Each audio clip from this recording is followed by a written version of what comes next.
숨은 그림 찾기, 사람 찾기 뭐 이런 건데 이거 다 읽어보고 오셨죠 이거? 그렇죠. 한 번씩은 다 읽어보잖아. 예, 예. 근데 여기 여러 가지 그 논란들 막 이런 것들이 있어요. 야 마차님 막 빨간색으로 준비 엄청 해. 한번 보여줘봐봐. 왠지 외우고 있을 것 같은데. 주말에 이거 하느라 재밌었어요. 이제 퍼즐 맞추기 이런 건데 그 이야기 한번 봅시다. 김봉현의 폭로 중엔 일단 누구를 맞춰야 되냐면 하나는 검사장 출신의 그러니까 검찰 출신의 A 변호사를 맞춰야 되고 그 다음에 그 김봉현의 돈을 받았다고 알려진 야당 정치인을 찾아야 되는 거예요. 첫 번째. 근데 여기 그 등장을 하지 그 노무현 대통령을 뭐 어쩌고저쩌고 했다는 그 내용이 나옵니다. 이 문서에 노무현 대통령을 했다고 하는 그 사람.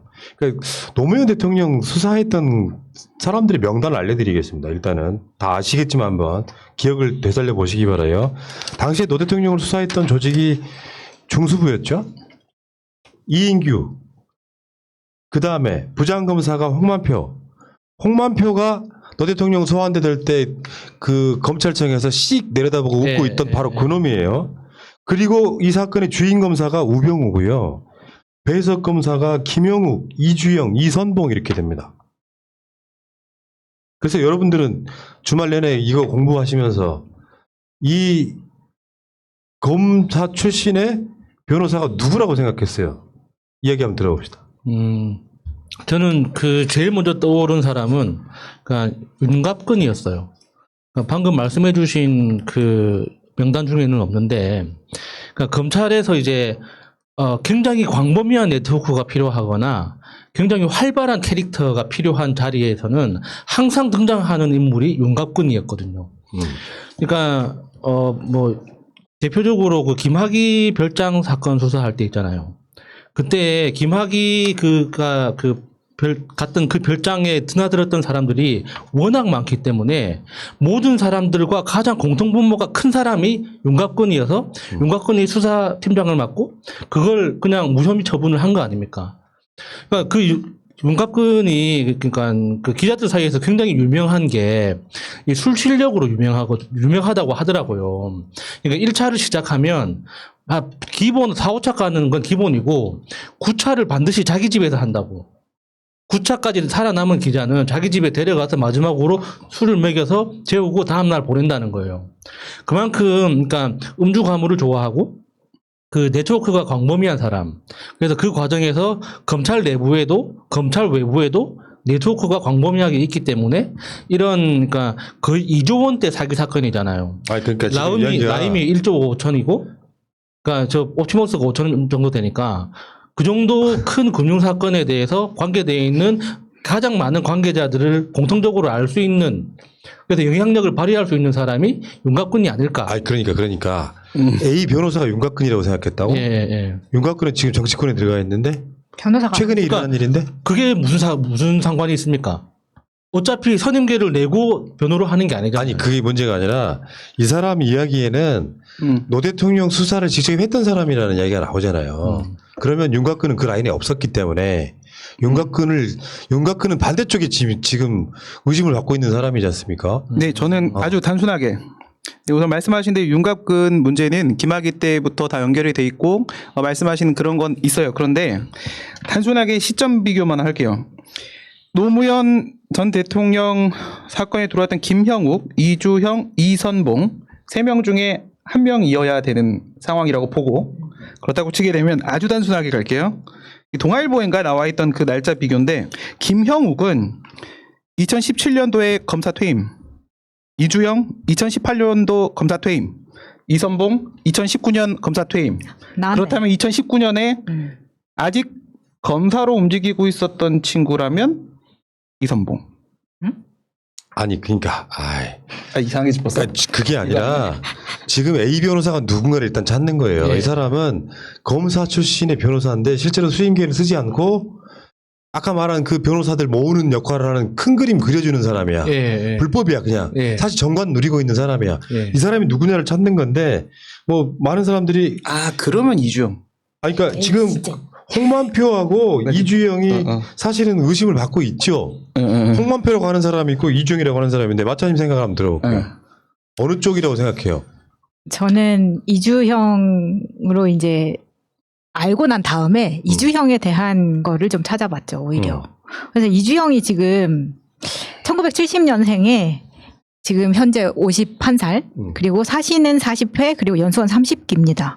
지금 여기에 말로 따르면 2018년에 변호사 개업했다고 나오잖아요.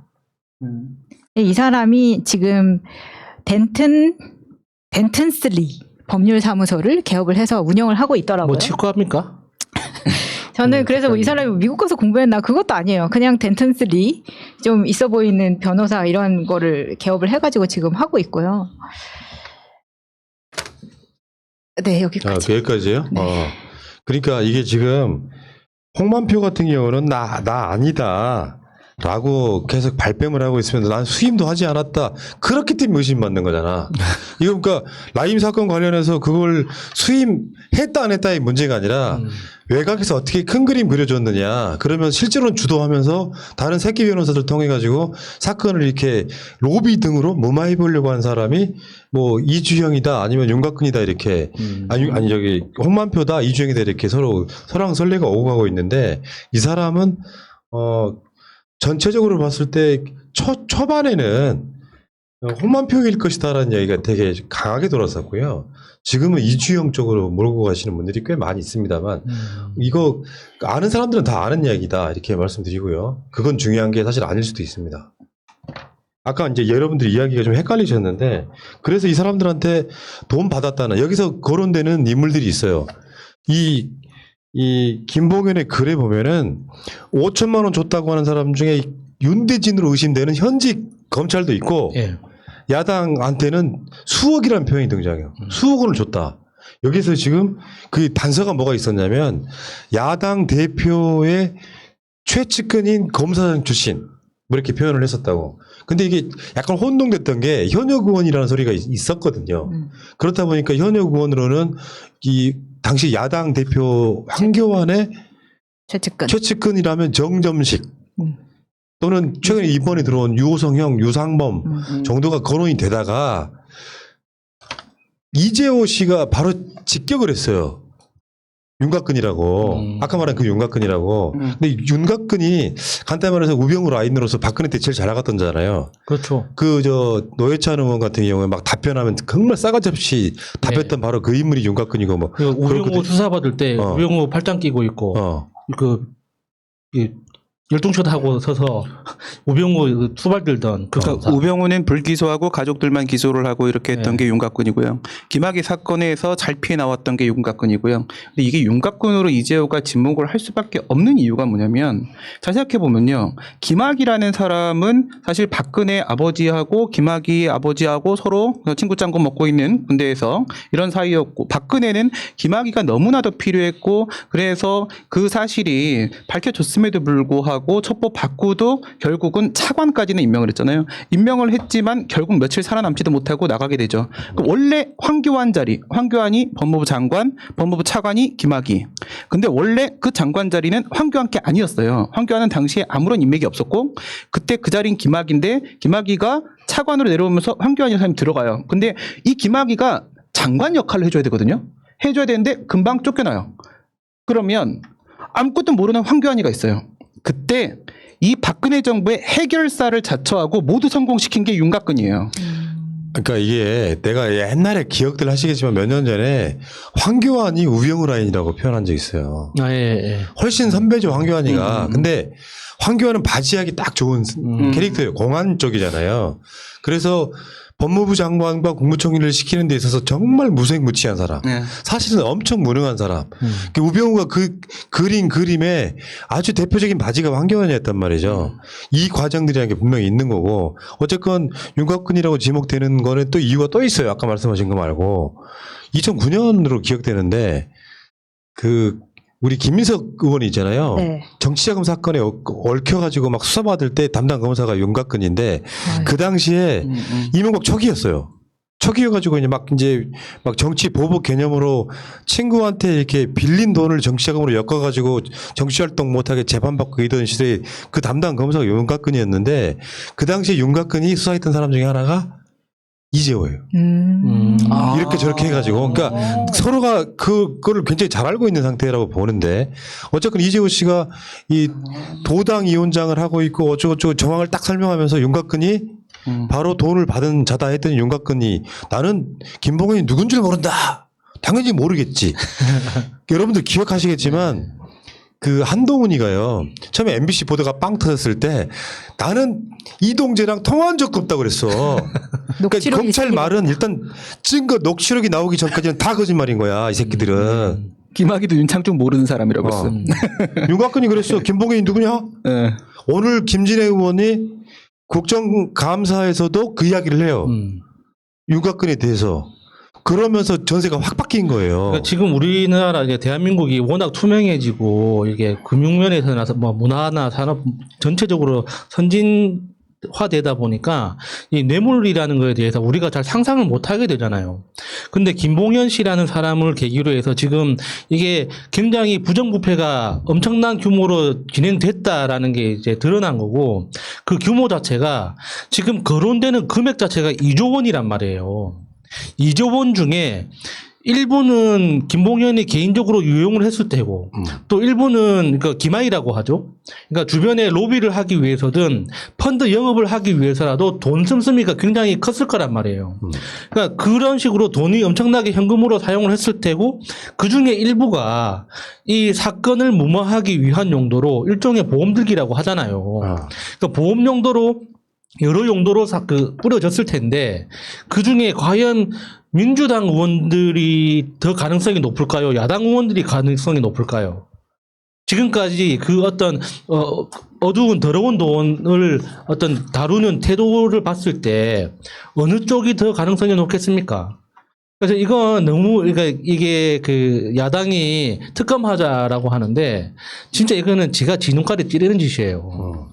차라리 특검을 할 바에야 깔끔하게 공수처로 가는 게 더 낫지. 뭐 특검은 특검입니까? 네, 그러다 보니까 계속 저는 뉴스 채널에서 헤드라인 뽑는 것도 마음에 안 드는데 예를 들면 라임 사태, 야당 정치 인도 연루 이렇게 되어 있는데 뭐 야당 정치 인도입니까? 지금 대부분이 야당 정치인이에요. 그런 거기에다가 오늘 국감의 분위기를 보면 이렇습니다. 말씀하신 대로 옵티머스 5천억, 라임 1조 6천억 손해 피해 얘기예요, 이게. 근데 당연히 라임에 대해서 치중을 해야 되는데도 불구하고 라임은 됐고 옵티머스 얘기하자. 이제 와서 이러고 있는 거예요. 왜 옵티머스만 이야기를 해야 되는지 그 이유도 알 수 있게끔. 이제는 국민이 그렇게 바보가 아닙니다. 진짜 웃긴 놈들이지. 그러니까 완전히 역전된 전세가 지금 바뀌었단 말이에요. 완전 역전됐다고. 실제로 여기는 이 당사자가 내가 그 사람한테 수억 원을 줬다는 얘기까지 나와요. 왜 줬겠어요? 이 사람도 그 라인이기 때문에 그렇다고 봐. 그 라인 해가지고 윤석열은 왜 그걸 들여다봤겠어요? 윤석열은 여러 가지 고도의 어떤 지 나름대로의 쓰임새, 공수처도 막아야 되고요. 그러니까 여권의 핵심 강기정이나 조국이나 등등을 민정 라인 타고 엮으면 국민의 여론이 이게 말이 돼 하면서 공수처 막을 여론이 만들어질 거고 최소한 막지는 못해도 딜레이 시킬 만한 충격파를 만들 수가 있고 거기 보면은 그거 나오잖아요. 그 2019년 12월 수원 사건 관련 5천 지급 지검장 로비 명목 친형 관련 사람 해가지고 거기에 윤대진으로 의심되는 그 지목된 그게 있습니다. 이러면서 지금 이 상황들이 이렇게 만들어가고 있기 때문에 지금 윤석열은요 한동훈 최측근이죠. 윤대진 최측근이죠. 이게 다 그 비리 등과 엮여 있단 말이에요. 그러니 이거는 이 사건 수사하는 건 윤석열이 지하에서 하는 건 불가능하니까 추미애 장관 입장에서도 수사 지휘권을 발동할 수밖에 없을 텐데 그럼 지금부터는 조중도 뭐라고 하겠어요. 사기꾼 말에 놀아나서 지금 정치 보복하고 있다 이렇게 프레임을 만들려고 할 거예요. 그거 믿는 국민들은 태극기 모독부대 빼고는 없어요. 이게 지금 이 코로나 때랑 똑같이요. 이 국짐이 빠져나가고 싶어서 움직이면 움직일수록 걔네들을 조여가게 될 거예요. 이 코로나 문제 얘들 결국 해결을 못하고 그러니까 얘네들한테는요 진짜 하늘이 준 기회가 2번 있었어요. 그게 8월 13일에 민주당을 역전했을 때인데 총집결 광화문 집회에서 지들이 너무 과한 실수를 하는 바람에 코로나 확산 대확산 시켰다가 폭망했죠. 이번에도 똑같은 거거든요. 이것도 이번에 또 총폭탄 쓰다가 라임 옵티머스 이거 시간대도 안 맞는 거 막 한 번에 던지려고 하다가 갑자기 김봉현 등장이에요. 지난번엔 코로나 등장, 이번엔 김봉현 등장. 하늘이 준 기회를 이렇게 지들이 놓쳤는데 제가 왜 이런 말씀을 드리냐면 움직여도 소용없다. 사실 방법은 3개밖에 없어요.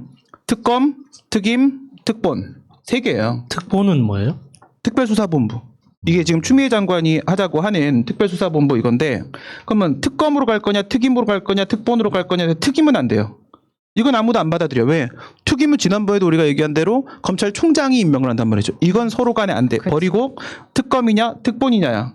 그런데 국진당은 특본을 받기 싫어. 그럼 특본해야지. 추미애가 시킨 대로 하고 싶지 않아. 그럼 특검을 주장하잖아요. 지금 계속 특검을 주장하는데 여기서 우리 쪽에서 뭐라고 했어요. 주호영 그럼 같이 옷 벗자. 김경엽 이렇게 얘기하니까 왜 나한테 이래 막 이러잖아요. 당황하고 있어 지금. 이게 스텝이 막 꼬이기 시작하거든요. 왜 꼬이냐면 지네들도 모르는 게 아니야. 특검을 하자고 하면 무슨 일이 생길까요? 2개만 생각해보면 간단해요. 첫 번째 공소시효 끝나는 거 특검 어떡할 거? 이거 법 만들어야 돼요.